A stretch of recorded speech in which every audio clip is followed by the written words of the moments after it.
నమస్కారం రామారావు గారు. నమస్తే అమ్మా. Sir welcome to our studio. So thank you. Present రాజకీయ పరిస్థితులు చూసుకుంటే మనకు ఏపీ అండ్ తెలంగాణ కూడా చాలా ఆసక్తికరంగా మారాయి. సో హ్మ్. ఇదే నేపథ్యంలో ఏపీ ఎన్నికల రిజల్ట్స్ చూసుకుంటే దాదాపుగా దేశం మొత్తం కూడా ఏపీ వైపు అవును. చూసిన పరిస్థితి కూడా. అవును. ఎందుకంటే ఎగ్జిట్ పోల్‌కి అందని ఊహలు, విశ్లేషణలు కూడా అదే రేంజ్‌లో జరిగాయి మనకి. అవును. సో ఎన్నికల ఫలితాలు వచ్చిన తర్వాత హ్మ్. సో ఏపీ పరిస్థితి గురించి మీరేమంటారు సార్? ఇక్కడ చాలామంది నాయకులకి తెలియనిదేంటంటే, ఎలక్షన్ ముందు కష్టపడతారు. గానీ నా దృష్టిలో కష్టపడవలసింది ఎలక్షన్ ముందు ప్రచారం కోసం అయినప్పటికి కూడా, ఎప్పుడైతే వీళ్ళు సంబంధిత పదవుల్ని స్వీకరించారో, మీరు ఎలక్షన్ టైంలో అంటే క్యాన్వాసింగ్ టైంలో మీరేం ప్రామిస్‌లు చేశారు? మేనిఫెస్టోలు ఇయన్నీ తీసేయండి. మేనిఫెస్టోలు ఎంతమంది పబ్లిక్ చూస్తారు? కానీ మీటింగుల్లో మీరు మాట్లాడిన మాటలే కదా! ఇలా పెన్షన్ ఇస్తారట, ఇలాంటి ఉద్యోగాలు వస్తాయట అని మీరు ఏవైతే మాట్లాడి, ఏవైతే ప్రామిస్‌లు చేశారో, అవి నిలబెట్టుకోవడం మీద దృష్టి పెట్టండి ఫస్ట్ ఆఫ్ ఆల్. అంటే ఏంటి? మీరు ఎప్పుడైతే ప్రమాణ స్వీకారం చేశారో, అప్పటి కానించి మీ నెత్తి మీద ముళ్ళ కంచె ఉంటుంది. అది గమనించరు. మనం మంత్రులు అయిపోయాం కదా! మనకి ఎన్నొస్తాయి కార్లు, అంటే మంత్రి క్యాన్వాస్‌లు ఉంటాయి కదా! ఎన్నొస్తాయని చూసుకుంటారు. లైట్ మీద ఎర్ర బొగ్గో, నీలి బొగ్గో అది వెలుగుతుందో లేదో చూసుకుంటారు.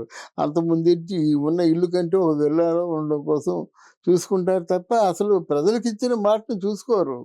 అయితే వీళ్ళు అనుకుంటారు గడిచిపోతుంది కదా! మనం ఏదో చేస్తున్నాం కదా! మనం ఏదో ఇస్తున్నాం కదా! మనమే కదా! మన పేరుతోనే ఇస్తున్నాం కదా! అనుకుంటున్నారు. అసలు పేర్లతో ఇచ్చేయి పెద్ద బ్లెండర్. అది ప్రజల డబ్బు. అది ఖజానాలోంచి తీసిస్తున్నారు మీరు. యెస్. మీ సొంత జేబులోంచి ఇవ్వలేదు కదా! అంటే వీళ్ళు అలా ఫీల్ అవుతారు. అది ఇచ్చాను, ఇది ఇచ్చాను, ఇంకోటి ఇచ్చానంటే నువ్వెక్కడిచ్చావయ్యా నువ్వు? కానీ అట్ ది సేమ్ టైమ్ ప్రజలు కూడా ఆలోచించాలి గదా సార్! అంటే ప్రజల దగ్గర నుంచి టాక్స్‌ల రూపంలోనో, పన్నుల రూపంలోనో వసూలు చేసిన డబ్బునే అదే తిరిగి ప్రభుత్వం మనకిస్తుంది సంక్షేమాలు, అభివృద్ధి రూపంలో అనేది ప్రజలు కూడా గుర్తించాల్సిన పరిస్థితి ఉందంటారా? అవునమ్మా. లేదంటారా? ప్రజలు గుర్తించాలమ్మా. ప్రజల మాట ఎవరింటారు? జగన్మోహన్ రెడ్డి అంటే ఆయన సీఎం అయిన తర్వాత కొన్ని వేల, కొన్ని లక్షల కంప్లెయింట్లు పోలీస్ స్టేషన్‌లకెళ్ళినట్టయితే ఒకదాన్నైనా తీసుకున్నారా? ఒకదాన్నైనా పరీక్షించారా? ఎంక్వైరీ చేయించారా? న్యాయం చేశారా? అంతా అంటే రాచరికపు పరిపాలన అయిపోయిందన్నమాట. రాజు ఏం చేసేవాడు? వెళ్ళి వాళ్ళ నలుగురిని వేసేయనట్టు వేసేయడం. ఇలా గూడెం తగలబెట్టి అంటే తగలబెట్టేయడం. ఇలా అడ్డగోలుగా వ్యవహరించినట్టయితే ప్రజలు భయపడిపోతారన్నమాట. అసలు ఈ సీజన్‌లో ఈ 24లో ఎలక్షన్‌కి వస్తారని గాని, ఇంత ధైర్యంగా ఓటేస్తారు గాని నాకైతే నమ్మకం లేదు. ఎందుకంటే ప్రశ్నించే గొంతుని కొట్టడమే ఇంకేముండదు. అడ్డగోలుగా కేసులు పెట్టడమే, మర్డర్‌లు చేసేయడమే. ఆ సుధాకర్ ఏం తప్పు చేశాడు కనుక ఎనస్థీషియన్ డాక్టర్, పెద్ద డాక్టరు. అరే మాస్కులు లేవున్నందుకు గాను అరే వ్యతిరేకిస్తాం మిమ్మల్ని అని చెప్పేసి ఆయన గుండు గీయించేసి, పిచ్చోడిని చేసి, వాడు పూర్తి నడి రోడ్డు మీద మిట్ట మధ్యాహ్నం దొర్లించి చివరికేంటంటే పనికిరాని ఒక వేస్ట్ కార్డ్‌లాగా తీసి పారేశారన్నమాట. చచ్చిపోయాడు కదా ఆయన సుధాకరు. ఇలా ఎంతోమంది చావు బ్రతుకుల మధ్య ఆట ఆడుకున్నారు. అక్కని టీచ్ చేస్తుంటే ఆళ్ళ తమ్ముడు మా అక్కని ఎందుకు ఇలా టీచ్ చేస్తాను అని అడిగాడని పెట్రోల్ పోసి అంటే సజీవంగా తగలబెట్టారు. సజీవ దహనం. ఇవన్నీ చిన్నయి కాదమ్మా. అంటే ప్రజల్లో ఉంటాయి. బయటికి చెప్పరు గానీ ప్రజల్లో ఉంటారు. ఇప్పుడు ప్రశ్నించినట్టయితే అమరావతిలో ఏం చేశారు? ఒక గుప్పుడు పొగాకు తీసుకెళ్ళి గంజాయి తీసుకెళ్ళి ఆ ఇంట్లో పెట్టేసి మళ్ళీ వాళ్ళ మీదే కేసులు పెట్టారు. అక్రమ కేసులు. అక్రమ కేసులు. అలాగే భార్యాభర్తలు పడుకున్నట్టయితే వ్యభిచారం కేసులు పెట్టారు. పురుషుడితో పడుకున్నామని చెప్పి. అలవి కాదు చెప్పడానికి ఒకటి కాదు లక్షలున్నాయన్నమాట. అంటే మీ మాటల్లో గత ప్రభుత్వం అంతా కేవలం అరాచక పాలన, ఒక రాక్షస పాలన చేసిందంటారా? రాక్షస పాలన చేసింది కదా! కాబట్టి కదా ప్రజలు తగిన బుద్ధి చెప్పారు. హ్మ్. రాక్షస పాలన చేసింది కాబట్టే కదా! ఈ నవరత్నాలు ఏవమ్మా ఈ పేరు మారితే గానీ ఇవన్నీ ఎప్పుడూ ఉంటాయి. అవును. ప్రజలకి సదుపాయాలు లేకపోతే ఒక్క క్షణం ఉండరమ్మా. గగ్గోలు పెట్టేస్తారన్నమాట. ఎవరు ప్రజల్ని బాగా చూసుకుంటారు? ఇప్పుడు చరిత్రలో మన మిగిలింది ఎవరు? ఎన్టీ రామారావు గారు, రాజశేఖర రెడ్డి. ఆ రాజశేఖర రెడ్డి గారి తాలూకు పరువు పూర్తిగా తీసేశాడు.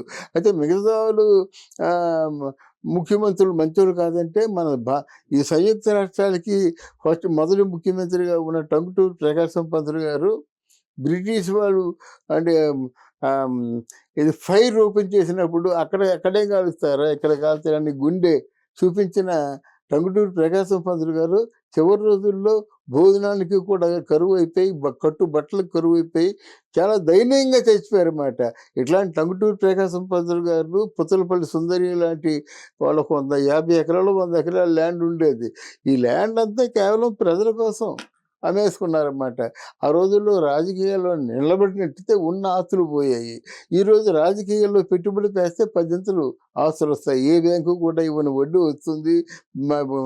కించిత్ ఆస్తులు కూడా 10 పెరుగుతాయి. యాహ్! ₹12,000 రూమ్ రేట్లో ఉన్న రోజాకి ఈరోజు వేల కోట్ల ఆస్తులు. లారీ క్లీనర్‌గా పనిచేస్తున్న కొడాలి నానికి ఈరోజు వేల కోట్ల ఆస్తులు ఎన్ని ఎలాగొచ్చాయి? ఓ జర్నలిస్ట్‌గా పనిచేస్తున్న సజ్జల రామకృష్ణరావు గారికి ఈరోజు వేల కోట్ల ఆస్తులు. ఒక అకౌంటెంట్‌గా పనిచేస్తున్నటువంటి విజయసాయి రెడ్డికి ఈరోజు వేల కోట్లు ఎలా వచ్చాయి మీనని? ఎలా వచ్చాయి? అవినీతి కార్యక్రమాలే కదా! అందువల్ల ప్రజలు బాగా విసిగిపోయారన్నమాట. వద్దురా బాబు! ఈయన పరిపాలన వద్దు, ఈయన పెన్షన్‌లు వద్దు అని చెప్పి విసిగిపోయి వాళ్ళు తప్పుకున్నారన్నమాట. అందుకే ఈసారి 86.23 వచ్చిందంటే ఊరగానే రాలేదు. అంటే పిఠాపురంలో.